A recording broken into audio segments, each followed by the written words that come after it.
Hey, what's going on, guys? Welcome back to the channel. I'm here still in Sao Paulo, and I'm here at the pool chilling out. Pool's a little dirty, so I decided to hop out of it. But I have some big news for you guys. I'm sure some of you guys have already seen on Instagram that I sold my F80 M3. Yeah, it sucks. It was an amazing car, but I'll dive deeper into everything that's going on in my life, probably in like an episode later this week, to give you guys some sort of update, like I said I was going to do. And then we'll go ahead and talk about why I sold the F80. So, back to the F80 M3.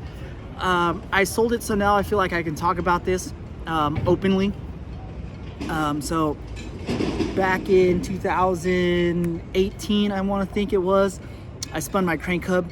And I actually made a video about it when I started making videos again, when I got the car fixed. But I never actually included the video of when it happened. Crazy thing was, we actually have actual video in car of when my crank hub spun.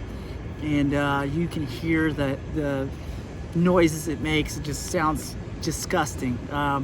If you guys don't know, I spun my crank hub and I bent every valve in the head. So I had to have the head rebuilt.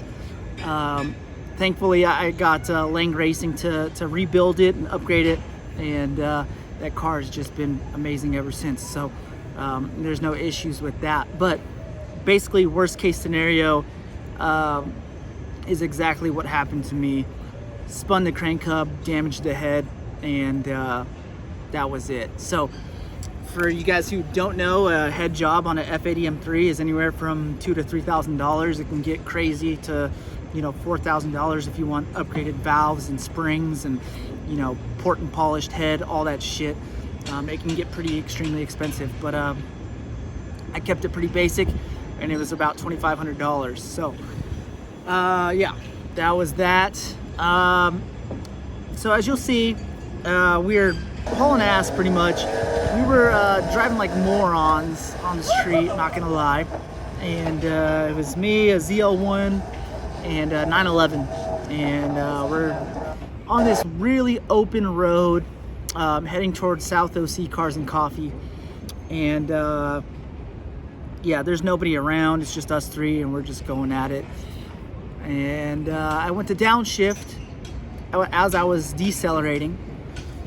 And that's when I heard what I thought was a backfire. And you can actually hear me and Omar Simply Car Things.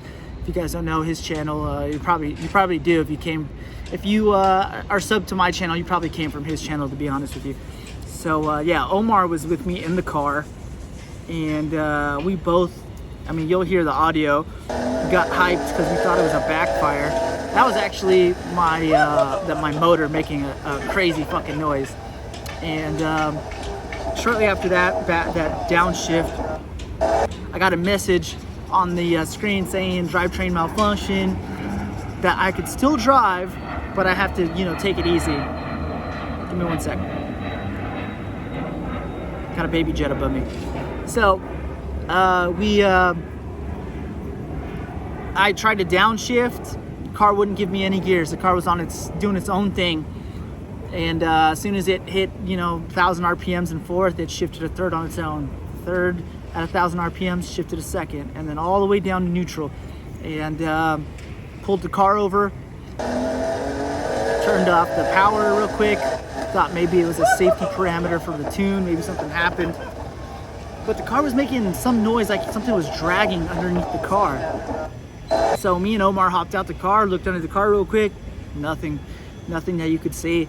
And I hop back in it, turn the power back on. The car says that it's capable to drive. Just take it to a BMW workshop, whatever that fucking default message is. So I sit there, hit the button. Cranks, nothing. I'm like, okay, what the fuck, man? Do it again. Cranks, crank, nothing. I must have hit the push and stop button like 10 times. And it didn't occur to me until afterwards, when the motor would no longer crank, that I had basically seized the motor by just ramming those valves into the piston so much because it was out of time that it seized the motor. So shitty luck on my end, and pretty clueless and dumb of me to just keep sitting there and hit the fucking stop start button. So information for you, those of you who get a drivetrain malfunction and your car won't crank, either read the code right away or don't keep hitting the fucking button. All right, that'll save you $2,500 in a head rebuild. So yeah, that was it. After that, we were actually on a fun run with our friends. So it was a bunch of us, and I left the car there. Thought, fuck it, like there's nothing I can do about the car at this time, so I'm just gonna continue on with this fun run, hop in a buddy's car, and we're gonna go cruise. You know, there's no point in sweating over it right now. There's nothing I can do, so that's what I did. So I'm gonna apologize ahead of time for the shitty 480p quality, but I just wanted you guys to listen to that video, and I'll replay it a few times for you guys here. But yeah, just this was on a full E85 tune. I had about 4,000 miles on this tune. The only driving I really did back at this time was just driving like a hoonigan on the street and driving like an idiot in the canyons, and that was it. So I'm thinking on track use, you probably got like 1 or 2 events. If you don't have an aftermarket crank hub and you're running full E85, I'm gonna give you like 2 events, and then I'm gonna probably bet that your crank hub is gonna spin heading home or spin at the track the next time. It just makes way too much power with fully 85, and the torque is just so abrupt, and yeah, really easy to spin your crank hub on fully 85, on a fully 85 custom tune. So if you guys have any questions, please drop me in the comment section below, about, you know, if I didn't cover anything, maybe I didn't talk about a certain mod that I had, and yeah, whatever, just drop it in the comment section below, and I'll try and answer it as soon as possible. But yeah, hope you guys enjoyed this one. Later.